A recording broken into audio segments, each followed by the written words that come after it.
I'm just used to that. The story we've got today is, where were the people in Roswell living before they were living in their big homes? And they were here. But that's kind of been a forgotten period of time. It's just all of a sudden, they're living in these homes, and let's go forth as far as history goes.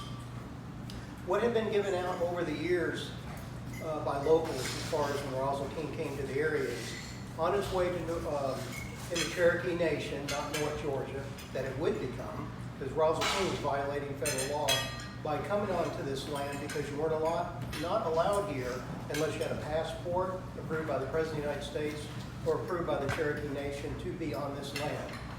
So at the time he's coming here, he's working, representing the Bank of Darien in Georgia because of gold that was being found north of here on Cherokee land. And Georgia didn't care about Cherokee laws or any federal treaties, because eventually they're going to get rid of them, because we need the money, we need the gold. So when Roswell King came into this area to get further north, like near Aurora, near Dahlonega, in that area, he came across the Chattahoochee River, and people visualized the river behind us here. And he came up on the cliffs, which were out here, and he got this vision of Victory Creek, and it hit him up here like a light bulb going off. I'm going to build my industry here one day. And then he goes on. That's far from the truth. What actually happened was, when Roswell King came through this area, first even to discover it exists, the main road from the coast where he's coming from, you would go, eventually it would take you into Lawrenceville. And Lawrenceville, the main road into this area was called the Alabama Road.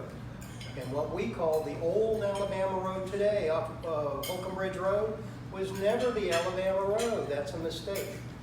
In fact, it was called Water and Winds Ferry Road. And then later on it was called Warsaw Road. Now we have Warsaw Road in Roswell now, but what we call Old Alabama Road north of Holcomb Bridge Road, that was Warsaw Road, because that's the road that took you to Warsaw community, about where States Bridge Road used to cross the Chattahoochee. So, a lot of misnomers here. But anyhow, Roswell King, to get into up in the Aurora area, he would take the Alabama Road, what we now call Holcomb Bridge Road, and where that road goes across Hickory Creek in the area where Red Lobster is, was Walford's grist mill. Charles Walford was part Cherokee. His father was a British Army major, and his mother was a full Cherokee Indian. And so one of their children, Charles Walford, built this mill that would later on be called Lebanon Mill. But right now it's Charles Walford's mill. And it serviced the people that lived in the area. This was a buffer zone. There were no Cherokee towns in this area. The closest would be up in Sixes off Bells Ferry Road in Canton and so forth. But this area to the Chattahoochee River, which is the border between the Creek and Cherokee Nation, at this time Roswell King's coming through here, this is just, it's a mixture of people or white settlers that have married into Cherokee families. And they're on farms, but there's no set town anywhere. So as Roswell King comes through the area and goes across the bridge that crossed Vickery Creek, named after a Cherokee Indian, at that spot was this mill. So that's where he gets his idea of a mill, to build a mill on this creek, because he sees one already in operation. And this particular mill would later on become part of the Roswell Manufacturing Company, coincidentally. So anyhow, Roswell King leaves the area, goes into Aurora, does his banking duties up there, and eventually when the state has the lotteries to sell off the land, after they've removed the Cherokees from here, he then purchased land that would become the site of the Roswell Manufacturing Company, the town square of Roswell, to start building now his vision because of what he already saw further upstream. So that sets the stage of bringing, I need to bring people here. I need to bring my family and friends here to start building this community. So when the Bullocks, the Dunwoodies, the Smiths, when they started coming up this way, they came by the same route. Now to cross the Chattahoochee River, you went across on a flatboat, a ferry boat, called Gates Ferry. And that site is what we call today Gerard's Landing. on the Roswell, Gwinnett County border out on Holcomb Bridge Road, near the big water treatment plant.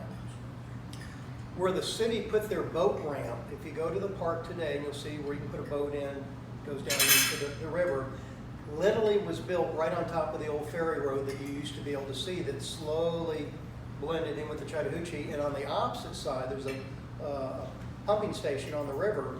Right behind the pumping station of the woods, you can still see where the road then picks up on the other side, the old ferry road. So Roswell destroyed the original road to put in the boat ramp.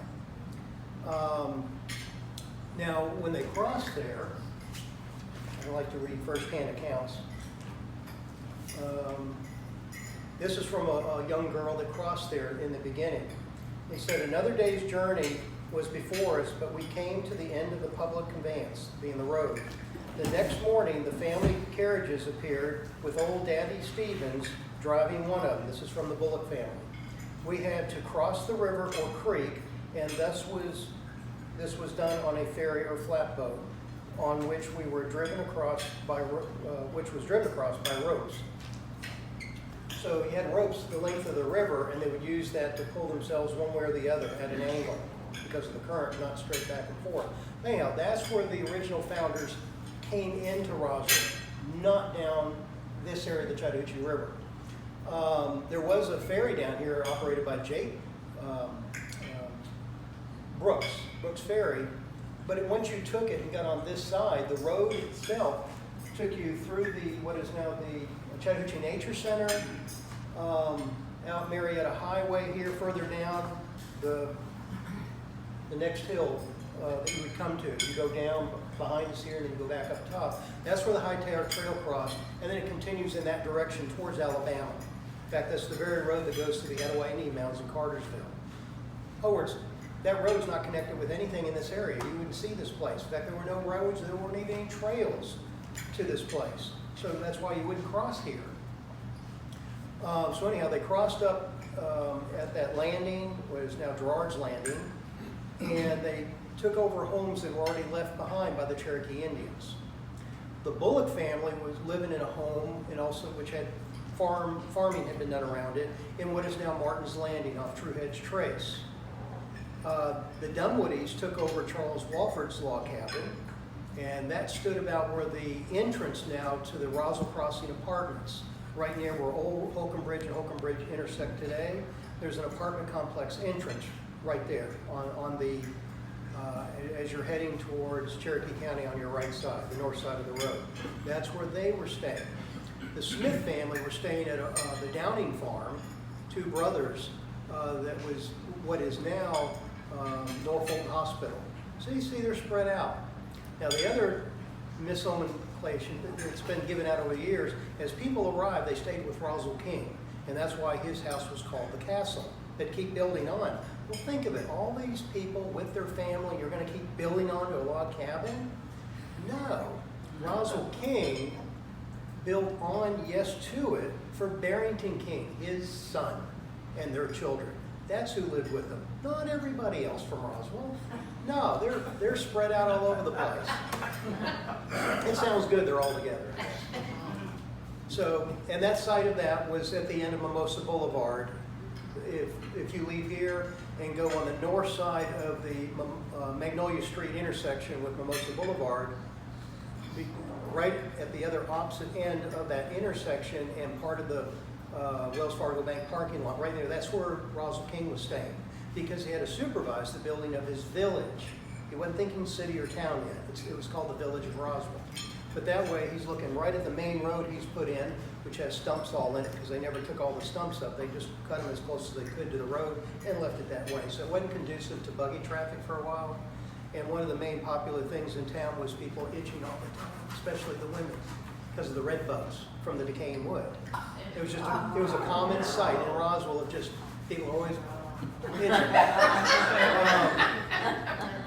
Meanwhile, while this construction is going on to build the village, I mean, you don't have any of the big homes yet that you see around here. They're living in log cabins. So what Roswell King built was a dog trot. That means two main rooms with a common roof over it. But the center, there's no door. You can walk right through it to the backyard, and that's a dog trot. for the airflow. But that's where he was living. But again, we're going to back up again.